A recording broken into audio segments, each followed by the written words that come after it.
चित्र में भी आपको अभय मुद्रा दिखाई देगा। गुरु नानक जी भी कहते हैं कि डरो मत, डराओ मत। और தமிழகத்தில் இன்னும் தேசிய ஜனநாயக கூட்டணிக்கு நீங்கள் அங்கீகாரம் தமிழகத்தில் கொடுக்கப்பட்டிருந்தால் இன்னும் பாராளுமன்றத்தில் இன்னும் சற்று ஆரோக்கியமான ஒரு சூழ்நிலை நிலவி இருக்கும். நேற்று நீங்க பார்த்தீங்கன்னா நான் எனது கடுமையான கண்டனத்தை ராகுல் காந்தி அவர்களுக்கு நான் தெரிவித்துக் கொள்கிறேன். இந்துக்கள் என்றாலே வன்முறையாளர்கள் என்று சொல்லி ஒட்டுமொத்தமான இந்துக்களையும் அவர் மிகவும் மோசமாக விமர்சித்திருக்கிறார். இதற்கு எங்களது கடுமையான கண்டனத்தை நாங்கள் தெரிவித்து இருக்கிறோம். அது மட்டுமல்ல, ஒரு பாராளுமன்றத்திற்கு என்று ஒரு விதிமுறைகள் இருக்கிறது, நடைமுறைகள் இருக்கிறது. இதையெல்லாம் மீறி படம் காண்பித்துக் கொண்டிருந்தார் நேற்று. ஆக இது 3 அமைச்சர்கள் அவருக்கு எழுந்து பதில் சொன்னார்கள் அப்படின்றத எதிர்மறையா சொல்றாங்க. அவர் எல்லாம் தவறாக சொல்லிக் கொண்டிருக்கும் பொழுது அமைச்சர்கள் குறுக்கிட்டு அதற்கு பதிலளிக்க வேண்டிய கட்டாயத்தில் இருக்கிறார்கள்.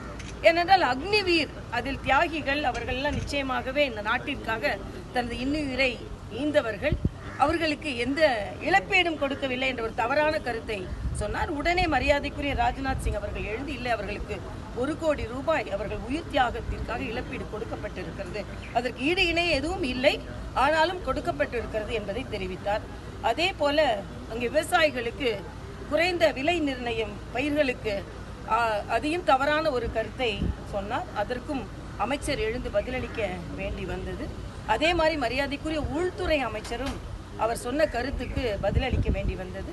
ஆனால் நேற்று நீங்கள் பாராளுமன்றத்தை நீங்கள் பார்த்தீர்கள் என்றால் ஏதோ தனக்கு விளம்பரம் தேடிக்கொள்ள வேண்டும், ஏதோ முதல் பேச்சை இப்படித்தான் பேச வேண்டும் என்று எதிர்மறை பேச்சாக ஒரு பயிற்சியின்மை, ஒரு முதிர்ச்சியின்மையோடு எதிர்கட்சி தலைவர் பேசினார் என்பதைத்தான் ராகுல் காந்தி அவர்கள் பேசினார். எல்லாவற்றிற்கும் மேலாக மிகுந்த மன வருத்தத்தை சார்ந்தது, மன வருத்தம் ஏற்படுத்தக்கூடியது. 40 பேர், 39 பாராளுமன்ற உறுப்பினர்கள், பாண்டிச்சேரி உட்பட 40 பேர் இங்கே இந்துக்களின் உணர்வுகள் புண்படும் அளவிற்கு ராகுல் காந்தி பேசினாலும் இவர்களின் வாக்குகளை எல்லாம் வாங்கியவர்கள் ஒரு எதிர்ப்பு குரல் கூட கொடுக்காமல் அமர்ந்திருந்தது தான் நமக்கெல்லாம் வேதனை. அதனால் இவர்கள் அப்படித்தான் செய்வார்கள். இந்த 40 பேர் அங்கே சென்றது தமிழகத்திற்கு எந்த பலனும் இருக்காது, சத்தம் போடுவார்கள், அவ்வளவுதான்.